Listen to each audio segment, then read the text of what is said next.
Hello, hello, ladies. Today we are talking about stress and ways to manage stress. And how do we go from that chronic state of sympathetic to parasympathetic, where we're more relaxed, more, that rest and digest mode, so that we can help to digest our food better and just help to relax our nervous system.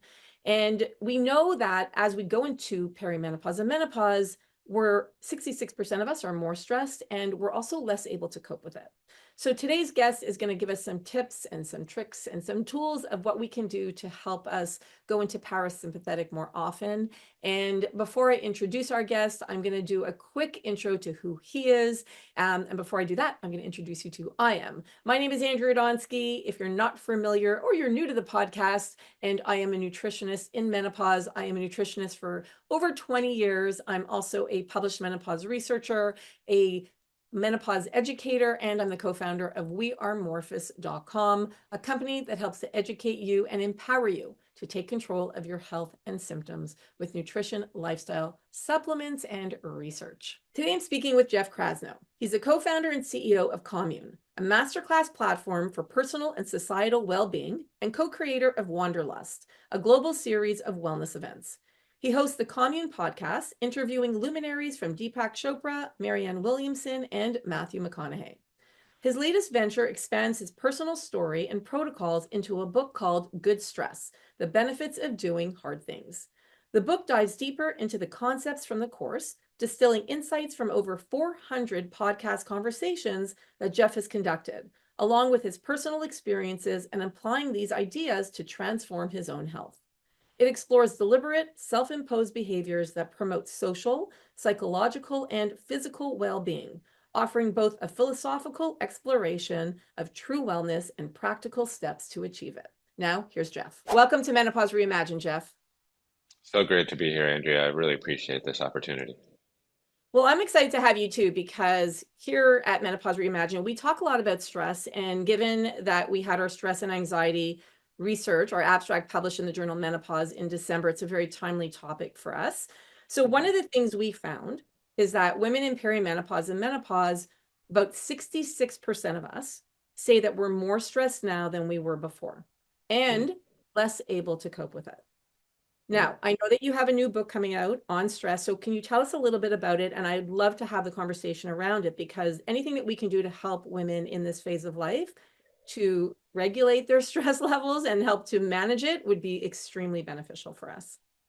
Yeah, well, absolutely. Well, we have a very negative association with stress in the modern world, and completely justifiably, because stress in modernity tends to be chronic, and it tends to be in the wrong dosage. And heavy doses of chronic stress, as you well know, is going to lead to all sorts of negative downstream impacts. My area of expertise in my own life and in my own quote unquote research is around metabolic health largely. Okay. So, I was living a very chronically stress-filled life, and that led to a tremendous amount of metabolic dysfunction and blood sugar dysregulation and eventually a diabetes diagnosis. So stress was really upstream from that. And because menopause often leads to insulin resistance, right? There's a lot of crossover there between, candidly, my experience as a man and women going through menopause in terms of not being able to create energy properly at the mitochondrial level because you have that insulin resistance, right? So your body is more likely to actually store glucose as fat than actually to use it as energy. And if you saw me 5 years ago, I was living proof of that because I had quote unquote dad bod. I had that layer of adiposity around the middle. I had what my three daughters love to refer to as the boobs of man. Mm. And other insults to my vanity. So, what I actually realized as I went and interviewed 400 doctors and jumped into kind of my own N of one petri dish Mm. is that I wasn't managing stress, chronic stress properly. And I think, we all have to understand that the world that we live in is essentially engineered for amygdala hijack, for constant anxiety. I mean, 24-hour news, algorithmically preferenced social media content that literally is created to tickle your human negativity bias and produce that cascade of hormones that lead to a stress response in the body.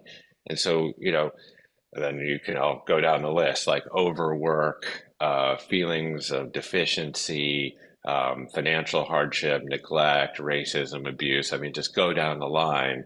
Essentially, the attention economy or the persuasion economy in which we live, that is essentially commodified and productized Andrea and Jeff's focus and attention and then sells it around, that is designed to make us stressed. And so, one of the best things that we can do is build up an arsenal, a toolkit, if you will, to be able to emotionally regulate, to bring ourselves from a sympathetic nervous system state back into sort of a balanced parasympathetic state, if you will, or a ventral vagal activated state in which we're both, alert but also serene. and and so that was a big part of my research and work was, what are some of the primary ways that we can essentially take agency back over our time and attention in order to reduce chronic stress. And kind of as a part of that, what I discovered is that the body is actually engineered for a lot of adaptive positive responses to the right kind of stress that tends to be short term and now deliberate, and in the right dose. And so I now have a strange love affair with stress. That's so, I mean, first of all, that's so interesting and everything you're saying is right. And we are more prone to insulin resistance as we go into this phase of life. It's a big issue for so many of us. And the whole stress thing, I mean, I was just talking about it with my husband the other day because he's very chill. Like, I mean, even before I was in menopause, I was like type AAA personality, like total, entrepreneur, and I just everything about that type A personality. And having gone into menopause, and he's like, I always say, I laugh. I'm like, he's type F. And he's like, you never have to worry about anything until you have to worry. That's kind of his motto. And I'm like, I worry about everything. And I'm like, it's not even like I can control it. I'm like, it's like just it's become like I've always had that predisposition to stress or that higher level. And like now that I'm in menopause, I'm like, oh my gosh. Like, so I'm like, tell us what we can do. Like, I mean, obviously I talk a lot about the going into that parasympathetic as much as we can, the rest and digest, and just helping us to relax as much as we can, especially when it comes to digestion and other things that are going on. But can you share some of the tips? And also, you didn't mention your book, but I would love you to mention your book. So if you can tell us the name, because I believe that it came out this year.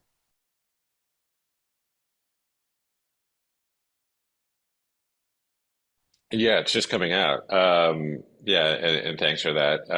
Yeah, the book is called Good Stress, which is the health benefits of doing hard things. And yes, I do cover a lot of physiological protocols, but I also cover a lot of what I call psychosocial protocols, and even delve into the art and the protocols of having stressful conversations, which is a whole nother Oh yeah. world of things.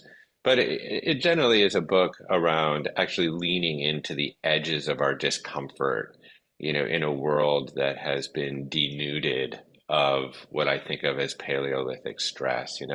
Um, you know, we didn't evolve in conditions of like always available shelf stable nutrient deficient calories, right?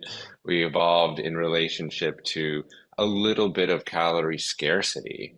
And, it was absolutely normal and adaptive for your loincloth to get a little tight around the middle in late summer or early fall, right? Because you wanted a little bit of that warehouse fat, for a winter that was around the corner that promised some degree of fallow and calorie paucity. And, now we understand that that calorie paucity, didn't only just keep us lean, but it also activated all of these different longevity pathways of mitobiogenesis, creation of new mitochondria, BDNF, brain-derived neurotrophic factor that helps with neural function, ketosis, metabolic flexibility, the ability to essentially switch pretty seamlessly between burning glucose and burning fat for energy, autophagy, the breakdown of dysfunctional senescent proteins into their amino acid building blocks, et cetera. So, now in this era of always available calories, for example, and I'm just sort of hovering around the food system for a moment, we actually have to think of ways to self-impose the right dosage of good stress in order to actually realign with how we're engineered. And so that was sort of the impetus into a lot of the work and interviews that I did along with the book. I think as it pertains specifically to protocols for stress management, I mean, there's some of the more obvious ones on offer. Meditation is certainly one. I actually categorize that as a good stress because in this day and age, it's pretty damn hard to sit on your ass and do nothing for 20 minutes. That is very true. Because of the amount of distraction that exists, in our orbit at all times. But I think a lot of it is all the different ways that we can actually apply top-down conscious pressure on top of involuntary bottom-up response. And to what degree can we refine that capability? So, for example, I'm an ice plunger. I hate the cold. I absolutely abhor the cold. I think the cold is very bio-individual. It's very subjective for people, candidly. But it is a protocol that I adopted for me. But it's a good example of being able to actually apply an emotional regulation technique. Because yes, there are definitely metabolic benefits of cold therapy. There's protracted dopamine production associated with cold therapy. But I found that the most potent impact was the emotional resilience that I built confronting the discomfort of the cold. So even if you put yourself in that position, like, you get into a cold body of water and what happens, you gasp, right? And then you have an involuntary bottom up response, your respiratory and heart rate are going to increase. You're going to feel that epinephrine coursing through your veins, like coming up, and potentially eliciting a panic attack, right? And then you have that brief moment available to you to apply this top-down conscious pressure on top of that involuntary response. And this is where we can leverage, for example, conscious breath work, a parasympathetic breath kind of protocol to apply that pressure, or just really access our brilliant neo-mammalian prefrontal cortex, this locus of reason and rationality to say, Andrea, you're going to be fine. I'm in a 55-degree body of water. I'm going to be totally fine. And I think where this becomes very protean and useful is not actually in the ice plunge. It's actually in all the other areas of your life that it begins to punctuate and spill over into, in terms of human relationships, or when you're in an inevitably stressful conversation at work or in traffic, or dealing with financial hardship or the death of a loved one, et cetera. There are so many ways to essentially refine and enhance that capacity to apply that top-down pressure. And it may be one of the most important things that we can do in this era that essentially seems to be hell-bent on triggering us, at every turn. So essentially, if I'm hearing correctly, it's really mind over matter. It's basically prepping our mind. And then once, like as you're talking about the cold plunge, so I don't like the cold either. Yeah. Yeah. And as you're saying it, I'm like, oh, like just like the thought of it, like for me, like even at the end of a shower when I'm like, okay, now I'm gonna do the cold, like so for me, I don't love it either. But Yeah. I hear what but I hear what you're saying, and what you're saying is to, like, as you're going through it, to help regulate yourself, whether it's that breathing, and then that prepares you, kind of, you're practicing for every other aspect of your life when that kind of that stress or those thoughts come into play. Is that correct? Yeah, 100%. And, I find that many of these physiological protocols that we can adopt actually have incredibly potent emotional and psychological aspects to them. I mean, I find that with fasting as well. Again, fasting is very bio-individual. I think it's different for men and for women, certainly different for women in menopause. But, for me, it was key. And I think, you're going to have more data and more insight into this. But as, for someone like me that had dysregulated blood sugar, it was a really useful tool. And it also helped me with weight management. But, it can also increase stress also. So there's a little bit of a balancing act that you have to do with fasting. Um, but again, just because I consolidated all my consumption of food into an 8 hour window, it didn't mean that I didn't get hungry outside of that window. I would, 9 o'clock would come around and I would feel that little pang of hunger.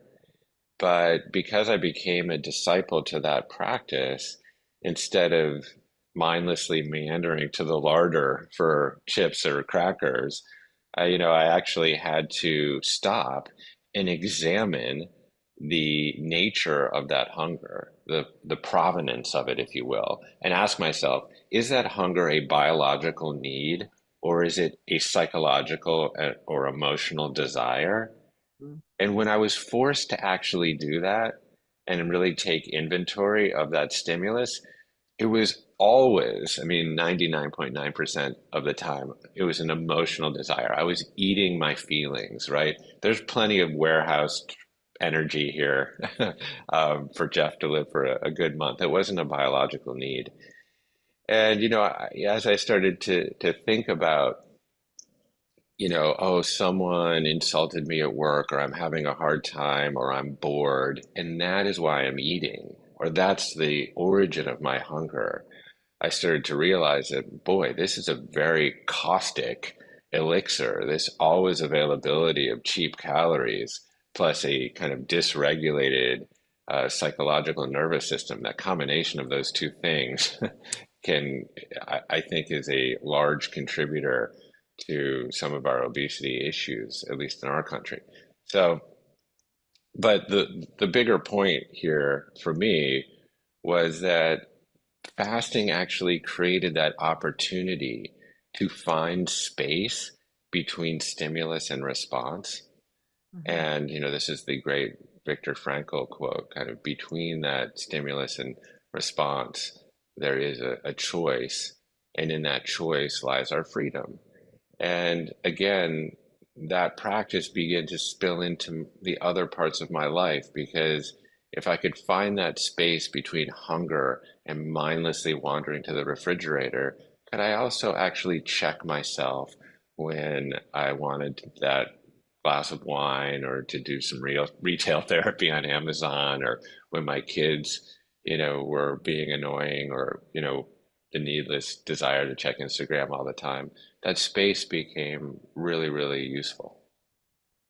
It reminds me, I interviewed this woman on mindfulness, and it Mm. reminds me about being in touch with our emotions, being in touch, doing the work, right? Doing the work and understanding ourselves. So it's like, this is like stress mindfulness.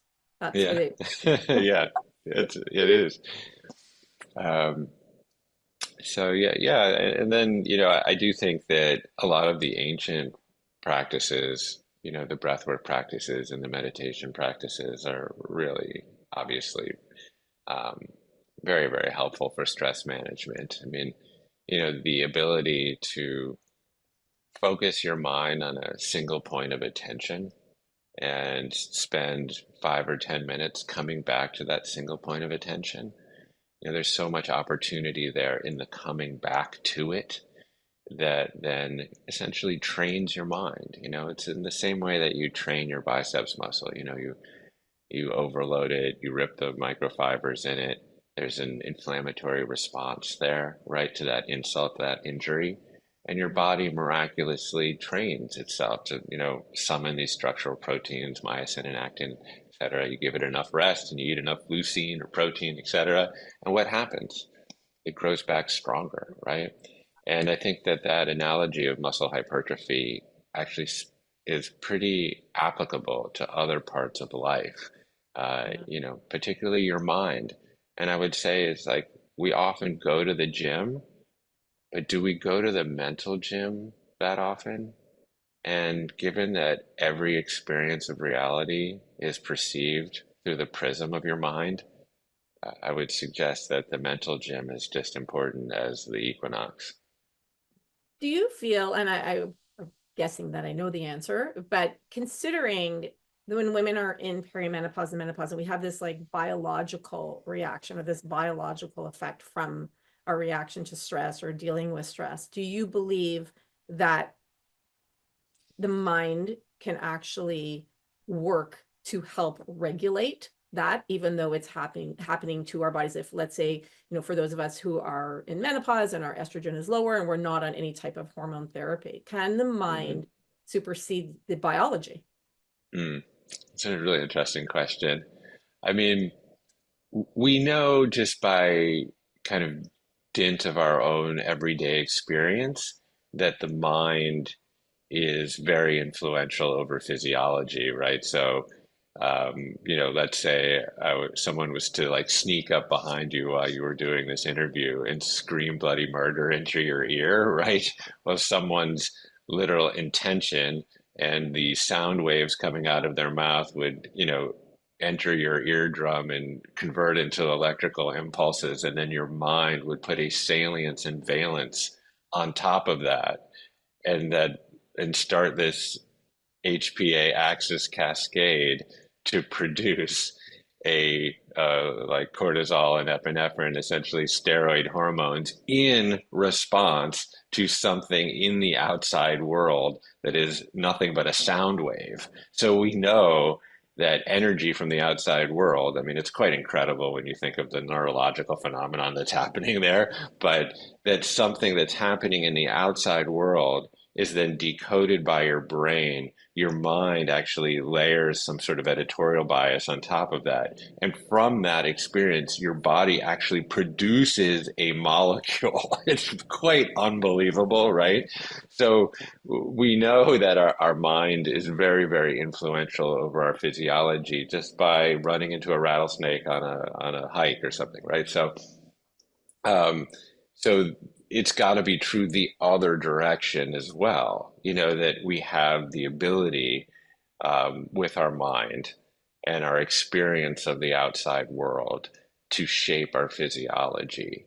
And, we know that like when we know it when we feel it, like and try to think of like a good example. Like we don't feel our pants unless they're too tight. It's like a sort of a strange idea, but we don't really feel our sense of self unless we're also too tight.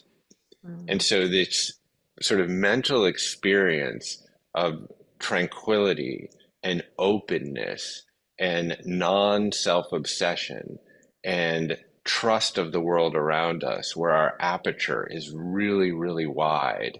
And we actually experience that often when we're immersed in nature or immersed in a deep creative endeavor, or sometimes in some sort of collective enterprise, like you're with your friends and you're in a deep conversation over dinner, or you're in some sort of charitable or philanthropic activity. Sometimes we feel this in relation to athletics. If you're play sports, sometimes we call that flow state. But this real state of true ease, where we actually lose our sense of self in a way. And I think that the more that we can access those experiences, the more that we actually tame this wild tiger of stress. Because stress is often the feeling of clutch, of Mm. being clutched. And that is the sense that actually underwrites this really sort of the illusory self, this notion that there is some locus of attention kind of crouching somewhere between my eyes that makes me Jeff and completely separate from you, Andrea. And the moments that we feel actually great a sense of calm and tranquility and ease is actually right here in a conversation like this, where actually it's not Jeff and Andrea, it's actually just the conversation. And I'm completely all here with you. In fact, I don't really feel much separation there. So it's a great sense of ease. I feel absolutely no stress at all. And I think these are the kinds of moments that are accessible to people if they take agency to find them. So that was a very kind of circuitous answer to yes, our mind has tremendous influence over our physiology. Years ago, I watched a TED Talk, and I forget the name of the woman who gave it, and it was about this is your mind on stress. Like there was something she was talking about. It's very much, I don't know if you know the name of the woman, but it was very similar to what you're saying in that when we do experience something stressful and we go into sympathetic, there's this mantra that we could say that kind of tells our mind that it's not a bad thing and that we're able to deal with it in a positive way. So I do agree with you and I do believe it. And I do feel it's a practice. Like my mom was saying to me that every day she starts her day off with EFT, emotional freedom technique. Mm. She absolutely loves it. And it helps to regulate her emotions. It helps to kind of start her day to get her in that place where she can handle stress. And she was, and I've been doing EFT for many, many years, so I'm very familiar with it. But whatever it is, like you said, whether it's meditation, like whatever it is that helps you to just relax, and even as a practice in the morning, like do you recommend doing it several times a day? Do you recommend starting off your mornings, you have that foundation? Do you recommend in the moment? Like I would love your feedback on that. Yeah. Well, I have a fairly non-negotiable morning regimen. So I always get outside almost first thing in the morning. Um, this is part of kind of both sort of an elixir between a meditation practice and light therapy. Mm. Getting morning light is really essential for setting a proper circadian rhythm.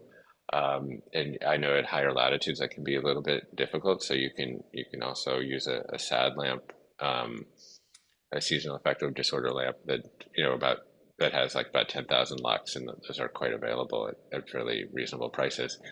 But I get out in the morning, outside in the morning, and my eyes are open in this particular case because I'm trying to get the light. But I'm just observing nature and just being very, very aware, kind of both with my sensory instruments, like both listening to sounds, you know, looking around at different animals that are kind of in my ecosystem.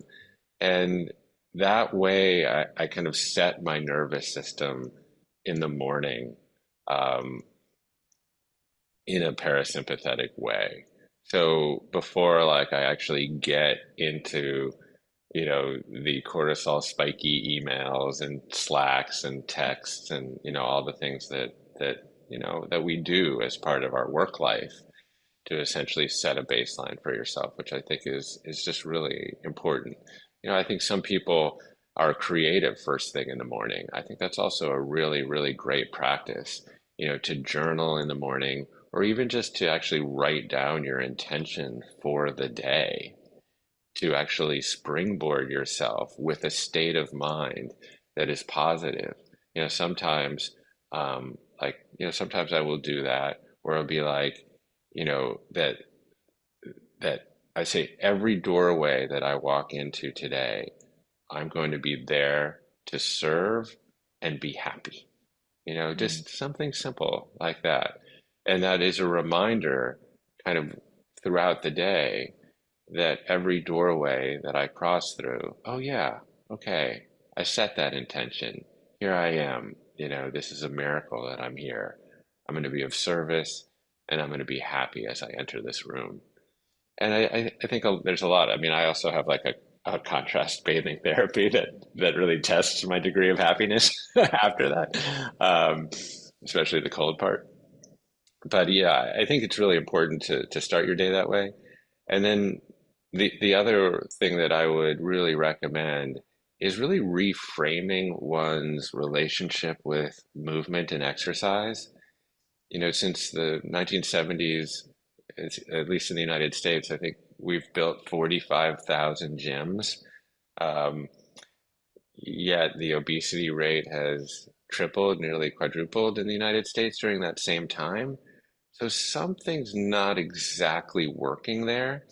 And, one of my theories about that is that just like everything else in our culture, we've productized and commodified exercise. So, such that it exists kind of as another kind of 45-minute fluorescent blob in your Google Calendar as just another thing to check off the box and to do. So there it is at 5:30, you're going to go do some chronic cardio.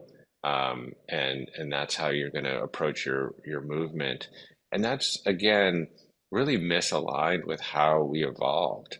And so we evolved moving all of the time. I mean, we didn't think about having a gym membership. We just walked and walked and walked. We lifted heavy things. We built structures. We collected firewood, and maybe every once in a while, against our will, we're chased by a ungulate across the savannah or something. Now we call that high intensity training, but but my feeling about exercise is that we just actually need to integrate movement into our lives throughout our day. And there's just very simple ways to do this. Instead of booking 45-minute, I mean, sorry, instead of booking like hour-long calls, book 45 or 50-minute calls, and then take that additional 5 to 10 minutes that you've accessed for yourself, and just take a short walk, or do some air squats or do some push-ups, and do that throughout the entire day. And I really think that that is a great way to relieve stress. And I think that that form of exercise and movement actually serves our body a lot better. And now there's a fancy acronym for that. I think it's called Exercise NEAT. snack. Oh, Yeah, nutritional exercise snacks or snacks and other stuff. non-exercise activity thermogenesis or something like that. Um, but I think, yeah, reframing our relationship with exercise and movement is a good one.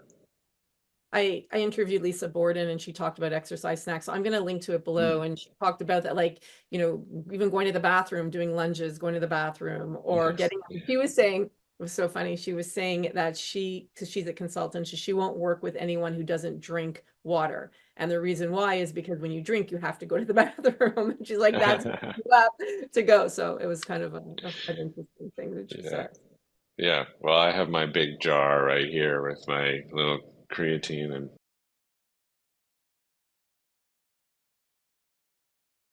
whatever. So there you go. Getting into nature is also really amazing to help with managing stress and reducing cortisol. So there's so many things that we could do, spending time with people that we love and kind of maybe not Mm, spending as much time with people that we don't, watching movies. One of the things we asked on our survey was, what are you actually doing anything to manage your stress? And the women said that they were, 60% of the women said they are. And what they're doing is the top three were watching a funny movie or show, meditation, and exercise. So those were mm, the top three that they're doing, which is great to see that we're actually doing something to try to manage yeah. to manage that sympathetic or that stress response. Yeah, that's great. I think what you say about social connection and community is so important and often overlooked. Um, again, we evolved in tribes of 80 to 100 people, right? So, we were deeply connected and accountable to each other. And again, if you look at how many of us live our modern lives, um, we're kind of anonymously communicating with each other from behind digital screens, and not really developing those true social bonds and connections. I mean, I interviewed this guy, Bob Waldinger, who is the director of that Harvard study on human happiness, and it's the longest or most thorough longitudinal study on human happiness and health. They followed, I think, 283 um, college sophomores through starting in 1938 and queried them every year or 2 years throughout their entire lifetime and then their progeny. And, when I asked him what was the number one determinant of human health and happiness, without a single hesitation, he said, the depth of one's social connections and bonds. Mm, So I think what you bring up about community is huge. And, we are living in a very, very atomized society with an epidemic of loneliness. I read a statistic that I had to look at about 10 times, which that the average American reports, or I would say, sorry, I'll rephrase that 58% of Americans report eating every single meal alone. mm, And so this is, another aspect actually of my book, um, which is, again, we're very used to flexing and training our biceps and triceps and quadriceps, but kind of in this era of atomization and polarization and loneliness, we actually have to have a social fitness regimen.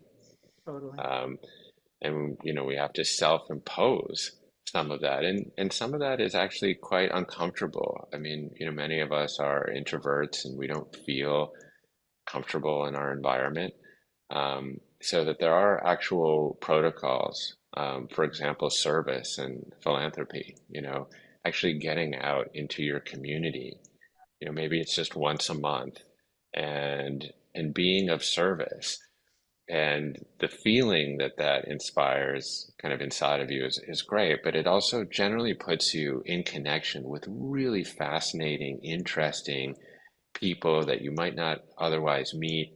And it is really just an opportunity to develop those social connections. And so, again, philanthropy and going out and doing work in your community sometimes feels like a drag. It feels a little bit uncomfortable, but what's on the other side of hard things is generally quite amazing. Yeah, and it just makes you feel good, and also helping other people. Anything to be of service to someone else will Mhm. help. And what's interesting too, that came from the data of our research, is that social anxiety is one of the 103 plus symptoms that we Mm, now know are, interesting. yeah, for perimenopause and menopause. It's actually the number 20 most common symptom, and that is based on 5,100 responses.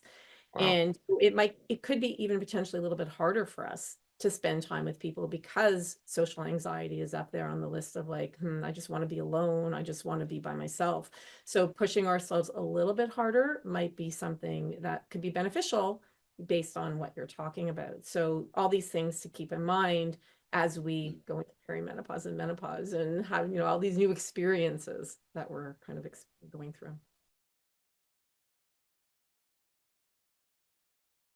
Yeah, yeah. I also say, you know, I've never been a big resistance trainer, but that was key for me Mm. to restoring my metabolic health.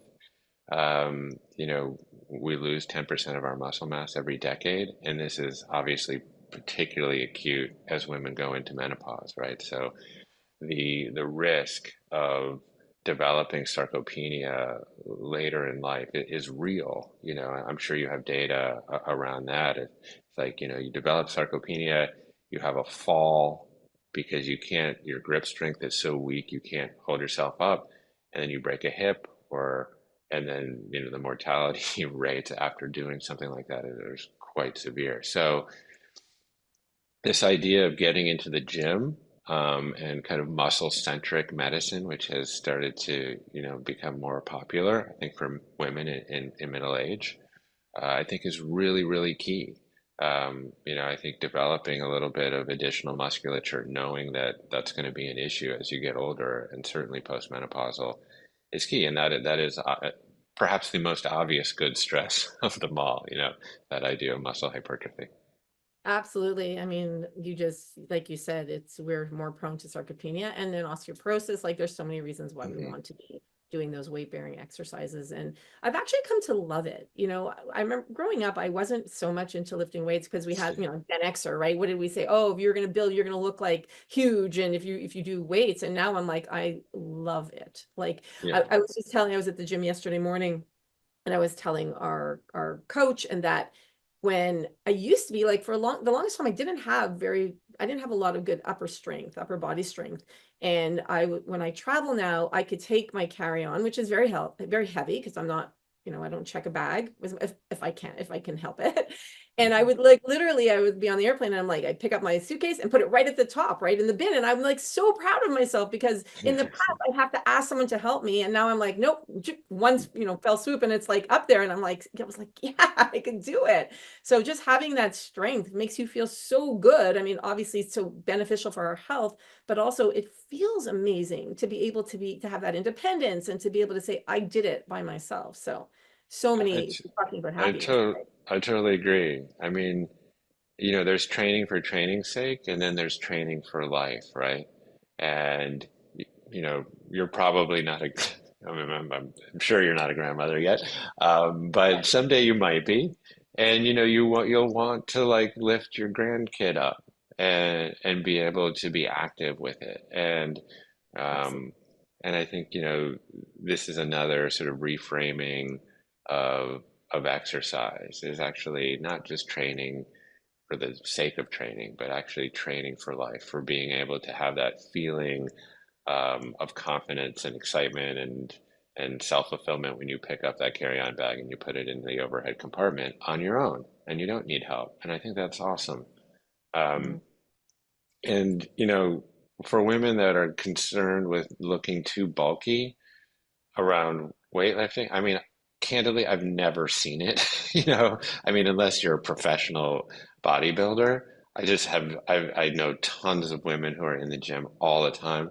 Like, I think they look incredible, Beautiful. It's like, it's the and old yeah, way of thinking. It's like that yeah, kind of, yeah, no, it's absolutely beautiful. And muscles on women, like, I just think, yeah, I'm with you. yeah. It's I mean, absolutely I'm so beautiful. into Yeah, it. Yeah, I know, me too. I'm like, oh, it's so great. I'm like, I want to get those muscles. I'm like proud of myself if I see like a little definition. I'm like, yeah. wow. Yeah. I'm like, I know. Yeah, for me, the analogy was pull-ups. I was this kind of chubby kid that always had to cheat on his, pull-up test or whatever. And then part of my health transformation was getting into pull-ups.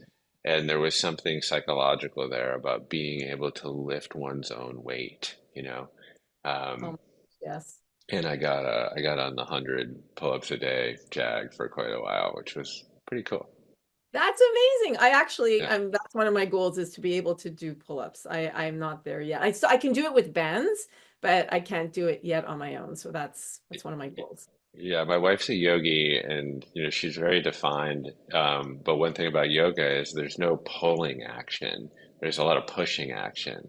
So I've gotten her on, we have like little pull-up bars now in our doorways because you can Yes, I just know kind which of one. cinch them Yeah. in. And so they're great just because you can integrate that just kind of as you're going to the bathroom or just after a meal or something like that. And now she's killing it. She's doing great. Oh, good for her. That's amazing. Tell her that's Yeah. awesome. Okay, so before we end today's conversation, which by the way, I'm absolutely enjoying, thank you so much. Yeah. Let's Thank talk you. a little bit about supplements, because supplements do play a role when it comes to managing stress. And I talk a lot about magnesium, and how magnesium is amazing. Bisglycinate is my favorite, and how it helps with so many different functions in the body, and how so many of us are deficient in magnesium. And especially when we're stressed, we deplete Mhm. magnesium. And when magnesium is depleted, we can become more stressed. So it's kind of that vicious circle. But what are some other great supplements that you recommend for stress? Yeah, absolutely. Well, you know, my wife has had Skylar is my muse basically, and she's been basically my health guru for most of my life, and has shepherded me through so many different transformations. And she's always been very, very married to liposomal vitamins. Um, so there's a company that I believe you guys know as well called Live On. So I've had these Live On liposomal vitamin C's on our kitchen counter forever, as long as I can imagine. And excuse me.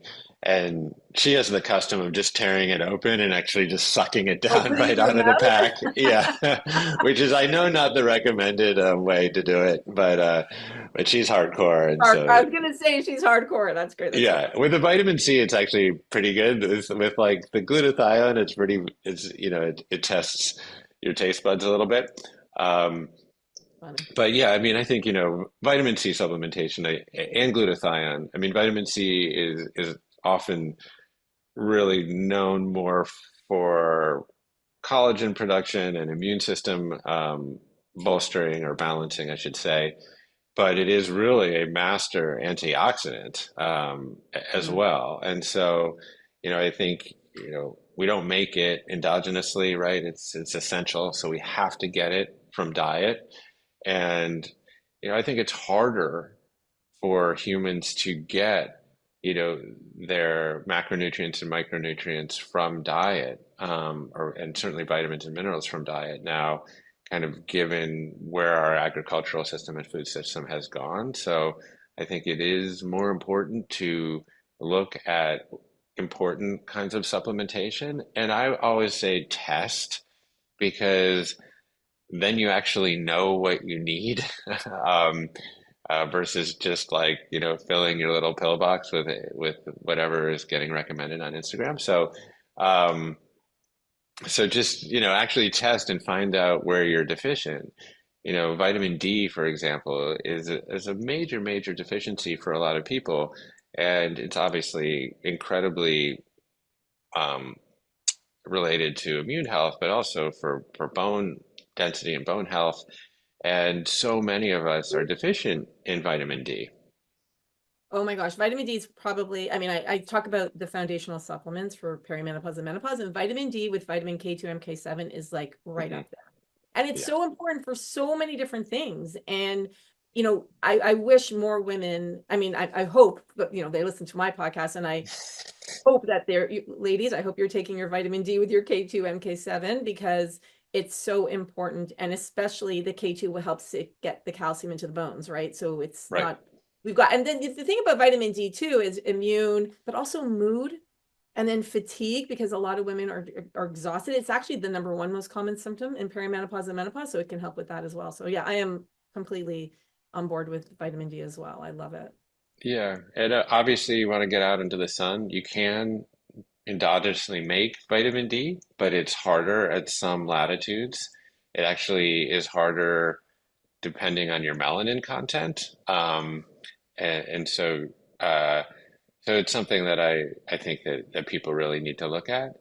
And then, a lot of people, I think one of the reasons that we prefer the liposomal kind of encapsulation is A, for bioavailability, but also for digestive issues. Like some people just like don't, they feel like a sense of upset stomach with some supplementation. And when you actually like wrap the nutrient, the micronutrient in this kind of phospholipid, it really makes the digestion just a lot easier.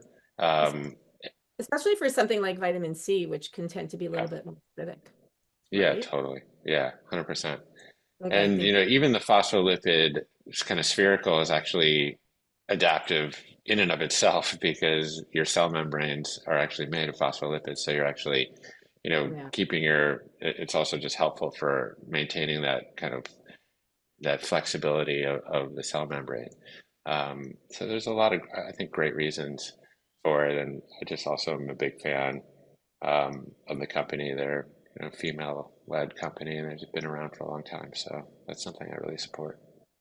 I love it. Well, Jeff, this has been so great. Thank you so much for doing the interview. Can you tell us where we can find your book, how we can get in touch with you or follow you on social media? Yeah, absolutely. And I just want to say, Andrea, I think the work you're doing is so important, Oh, and just the quality of the information is so right on. And I know that you take a lot of pride in your rigor, and I really applaud that because the information ecosystem is full of trapdoors out there. So really, thank you for doing what you're doing. I'm just a citizen scientist, so I'm always in awe of the people that really do this all the time for a living. Um, and I'm trying to share my story through my book. It's called Good Stress, so other people can see their story in mine. And I'm more of a storyteller really than I am, um, a scientist. So I'm trying to be a little bit of a translator of some of these ideas in a way that I think people um, can resonate with. But yeah, I scooped up goodstress.com, so that was fortunate. So if you're inclined to support my work, you can go to goodstress.com. The book is available there. And really, it's a distillation of the hundreds and hundreds of brilliant people like yourself that I've been able to interview and kind of marinate in their wisdom and then distill it down into some information. And so if you buy the book there, I've been able to fold in a lot of our online courses with people that I just love. Gabor Mate, who's a good friend and mentor of mine, is in there, and Mark Hyman and Casey Means and Zach Bush, a bunch of other folks that I've been able to work with. So yeah, and I'm on Instagram from time to time at Jeff Krasno. But thank you. I really appreciate this opportunity. I hope you enjoyed my interview with Jeff as much as I did. And if you want to buy his book, you can go to his website. We put a link to it below. Please share our interview because the more you share shows you care. And please take a moment to rate and review our podcast if you haven't done so already, because that way the algorithm sends it out to more people. And if you want to purchase the vitamin C from Live On Labs, you can go to liveonlabs.com. That's LIVONLABS.com. You can add the vitamin C box to your cart, and they will also give you for free their vitamin B complex plus. So add them both to the cart. When you check out, you use the code Morphus, MORPHUS, and you'll get the vitamin B complex for free. Thank you for spending the last little bit with me. I know there's a lot you can be doing, but instead you chose to spend your time with me. And for that, I am grateful. I'll see you at the next interview.